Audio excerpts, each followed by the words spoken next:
تعال اكلمك عن طريقة تانية علشان نعمل بيها الكونديشنال لوجيك. احنا شفنا مع بعض الدرس اللي فات الاف والالس.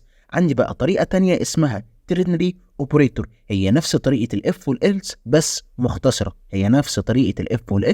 مختصرة، بس خلي بالك هنا علشان ما ينفعش استعملها طول الوقت، ليها ظروف معينة بقدر استخدمها فيها. الترينري اوبريتور دي هي ايه بقى اصلا؟ هي عبارة عن اختصار بيخلي الكود بتاعي نضيف وسريع.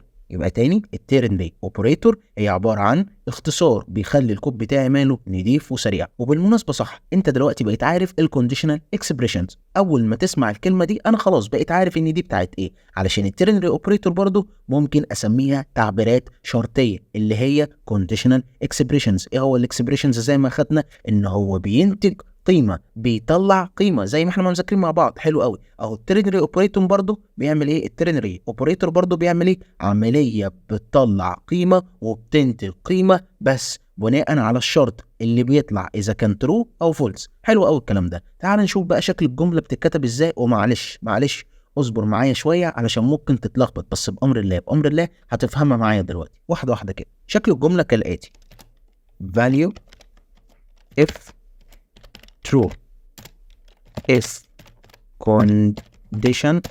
condition else value if false. واحدة واحدة هنا بقى. ايه بقى الكلكعة دي؟ بص يا معلم، عايزك تحفظها كده. نفذ ده لو كان الشرط اهو، لو كان الشرط ماله true. حلو قوي. غير كده نفذ لي ده. تاني عايزك تحفظها كده، ها؟ نفذ لي ده لو كان الشرط ماله ترو، غير كده الشرط ما بقاش ترو، نفذ لي ده. ماشي؟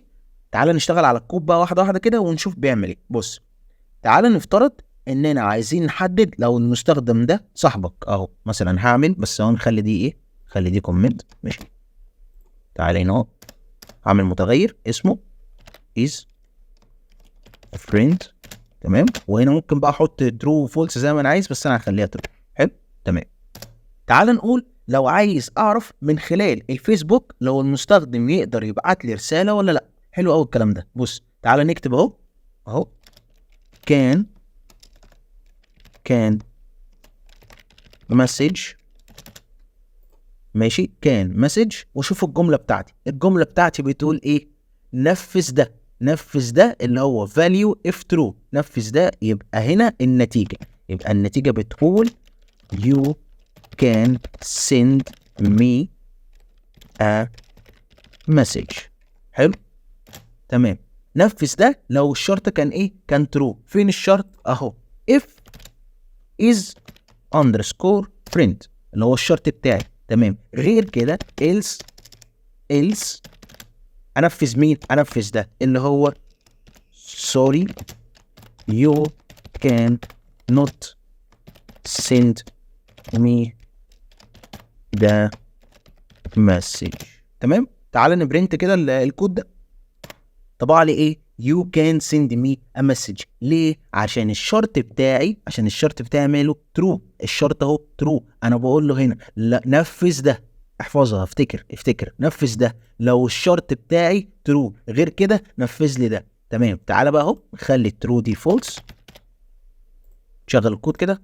طبع لي ايه؟ طبع لي النتيجه اللي موجوده في الelse. sorry you cannot send me the message. الترتيب ممكن يكون بيلخبط شويه، بس معلش عشان خاطري لو ما فهمتش واحده واحده كده اتفرج على الفيديو تاني وانت غير الكود بقى واعمل حاجه جديده وجرب كذا حاجه مع بعض، وحاول تكتب البلوك كامله بتاعه الاف والالس. تمام. واكتب بالطريقه الجديده اللي هي الترنري اوبريتور علشان تعرف بس الفرق ما بين الاثنين. بس كده. وما تنساش تدعم اخوك في الكومنتات، لان الكومنتات في الخوارزميات يعني بالبلدي هي بتساعد ان المحتوى يوصل لاكبر عدد من الناس. يمكن حد عايز يتعلم برمجه ومش عارف يبدا منين. ساعدني في اني اوصل للشخص ده، والاجر هيكون ليك وليا.